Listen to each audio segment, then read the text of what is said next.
mo ba talaga ako makilala, Scarlett? Oo! Dahil hindi ako matatahimik! Magkita tayo malapit sa puno ng mangga.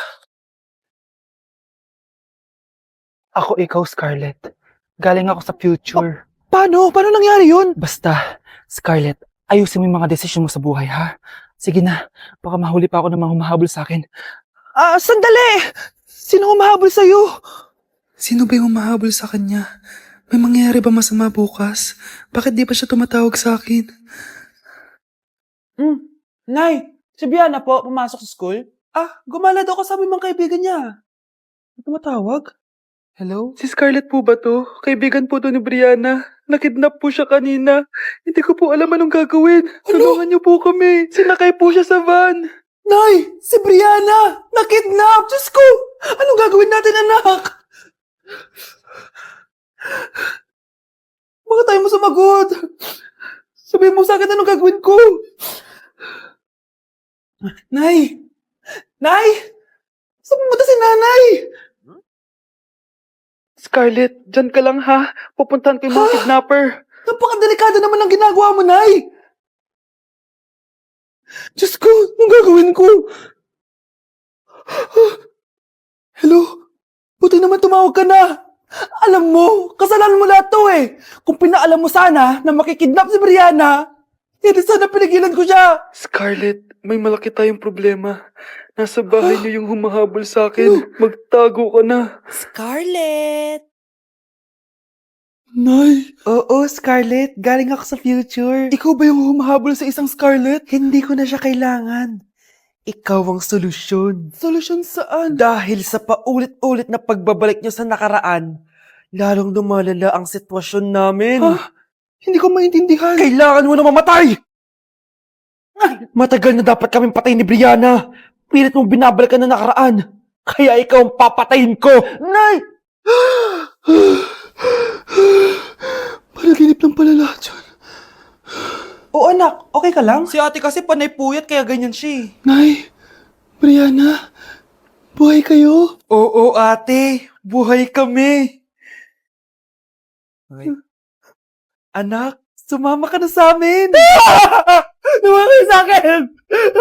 Nay, sorry. Napagastos ka pa tuloy sa pagpapa-hospital sa akin. Ano ka ba anak? Nawala na nga sa akin yung kuya mo, di ba?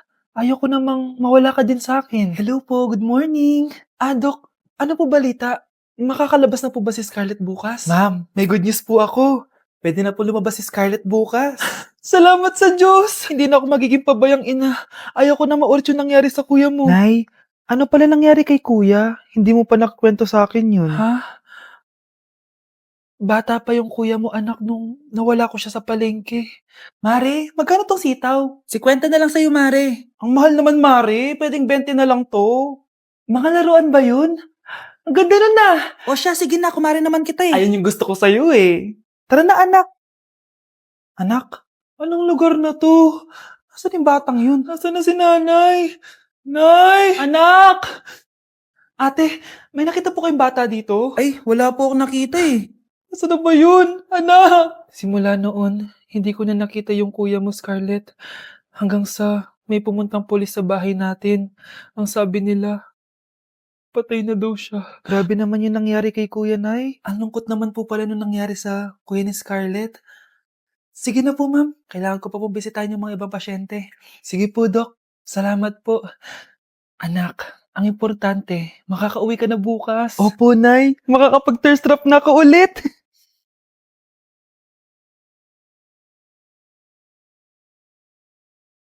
Anak, tara na, uwi na tayo. Nay, may pinapabigay pala si Doc sa'yo. Oh, ano naman kaya to?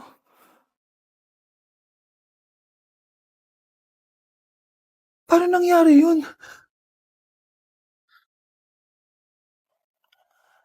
Balita ko, dyan nagtatrabaho yung dati kong asawa. Siguraduhin yung masisisante nyo yan. Dahil ayaw ko ng peste sa kumpanya ng asawa ko. Naintindihan? Susan, alam mo, feel ko talaga mapapromote na ako anytime. Kasi sabi ng manager namin, isa ako sa pinakamagaling sa amin. Ngayon pa lang, congrats na kita. Simula pa lang, alam ko naman na kaya mo. Alam mo, okay din pala na hiniwalayin ako ng asawa ko. At this ngayon, alam ko talaga kung anong habol niya sa akin. Yun ay pera. Madami pang ibang babae dyan, ano ka ba? Tsaka ang importante ngayon, nakafocus ka sa pagpapaganda ng buhay nyo. Oh, luto na to. Kain na tayo. Ah, yes po, ma'am. Okay po. Ma'am, i-hold ko po muna kayo, ha? Wait for a while. Sino itong tumatawag? Sir Ramon, may bad news po ako sa'yo.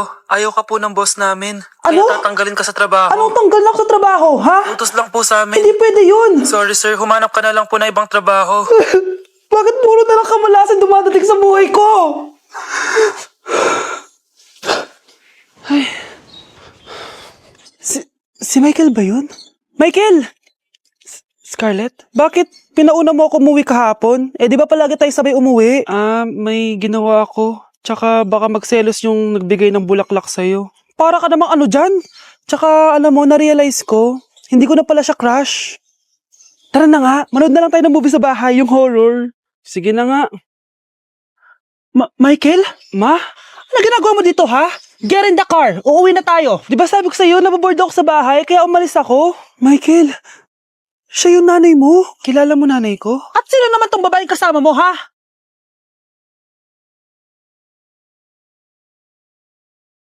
Wow! Gising na siya!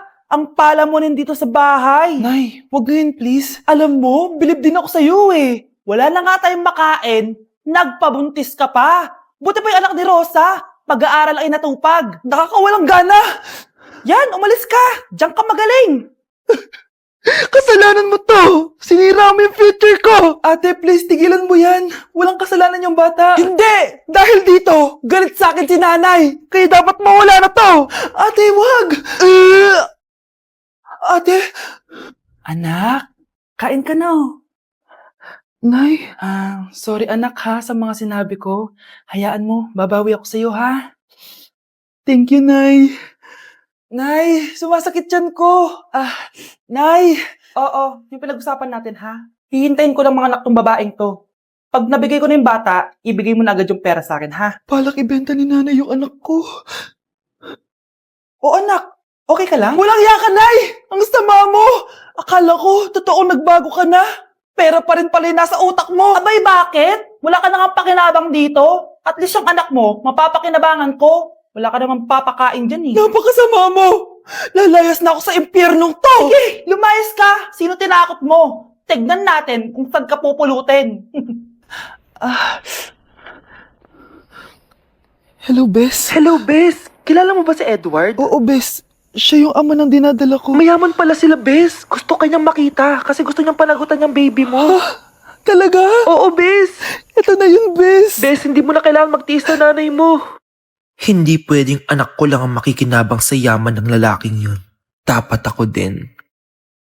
Mga anak, ano natanggap ng regalo ngayong Pasko? Binigyan ako ng earphones, Nay! Bakit ganito yung binigay sa akin? Binigyan lang naman ako ng bagong iPhone! Ang daya naman! Bakit? Kasalanan ko ba mas mayaman yung ninang ko kesa sa inyo? May iPhone ka nga, Android naman yung lumilitaw. Che! Ikaw, Nay, anong natanggap mo? Sama ng loob. O ano, huwag niyo lang yung tanong kung ano natanggap ko. Halata naman, di ba? Ang babait ninyo, thank you! Ito, 100, ang galing nyo! Oh, malaki bigayan dun ah. Salamat po! Jingle bell, jingle bell, jingle... Oh, ito, 10 pesos. 10 pesos? Sa kanila 100? Bakit ganito lang yung akin? Di ba ikaw yung ex ng anak ko? Yung nanloko sa kanya? Salamat ka, binigyan pa kita. Sungit! Asim naman ng anak nyo. Bastos! A few moments later. Hi, Mars! Ay, ito na ba yung anak ko? Ang laki niya na pala. Ay, oo, Mari. May girlfriend na nga yan eh. Boyfriend po. Marunong din yan kumanta, Mari. Mga gusto mo marinig. Na yan ba yan? Talaga? Sige nga, pasampon. Kumanta ka na. Gusto ko nang bumitaw. Ayusin mo. Paano ka magkakapera niyan? Gusto ko nang bumitaw. Galing naman. Eto, pamasko mo. Ay, akin na yun, Mare. Baka mawala pa niya yan. Burara pa naman yan. Ay, wait. Isasend ko na lang pala sa ShopeePay ng inaanak ko. For sure, hindi niya mawawala yun doon. Super easy lang magpadala ng ShopeePay ang PAW. Just go to your profile, click send money, and send ang PAW. Just enter the amount at kung ilan ang bibigyan nyo. Pwede pa kayo mamili kung anong design at kung anong gusto nyo sabihin. Kaya ikaw, Mare, send your pamasko na through ShopeePay ang PAW. Ay, may ShopeePay na pala. Sige, gagamitin ko yun. Thank you po, Ninang. Got you, inaanak.